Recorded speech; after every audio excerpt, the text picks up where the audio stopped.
একটা মাত্র বোম আর চোখের পলকে উড়ে গেল গোটা একটা শহর।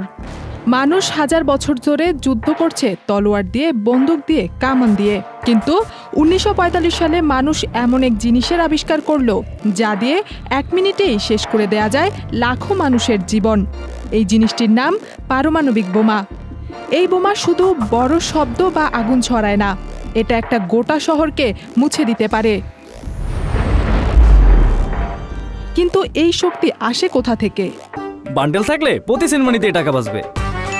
বিকাশ সেনমানি বান্ডেল কিনে জিতুন প্রতি লেনদেনে। আমরা জানি সবকিছুই গঠিত হয় ছোট ছোট পরমাণু দিয়ে। এই পরমাণুর ভেতর থাকে নিউক্লিয়াস, আর সেটার মধ্যে লুকিয়ে থাকে বিশাল শক্তি। যখন কোনো ভারী পরমাণু যেমন ইউরেনিয়াম বা প্লুটোনিয়াম ভেঙে ফেলা হয়, তখন বের হয় সেই শক্তি। এই ভাঙার প্রক্রিয়াকে বলে নিউক্লিয়ার ফিশন। একটা পরমাণু ভাঙে, আবার সেটা থেকে অন্য পরমাণু ভাঙে, এভাবেই শুরু হয় চেইন রিঅ্যাকশন। আর এই চেইনের ফলেই এক বিশাল বিস্ফোরণ ঘটে।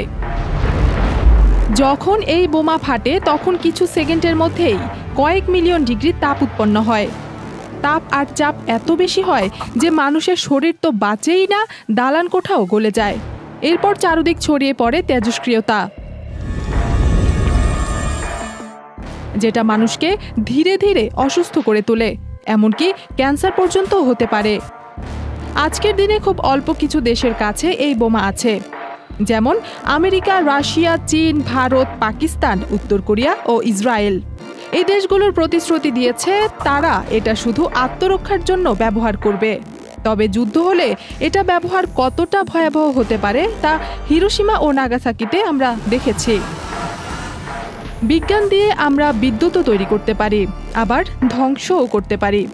পারমাণবিক শক্তি আমাদের হাতে এক ভয়ঙ্কর অস্ত্র, বাট প্রশ্ন হলো এখন এটা কিভাবে ব্যবহার করব? এটা আমাদেরই সিদ্ধান্ত। বিজ্ঞান হবে আশীর্বাদ না অভিশাপ? ইথিলা কবির প্রমা, চ্যানেল আই।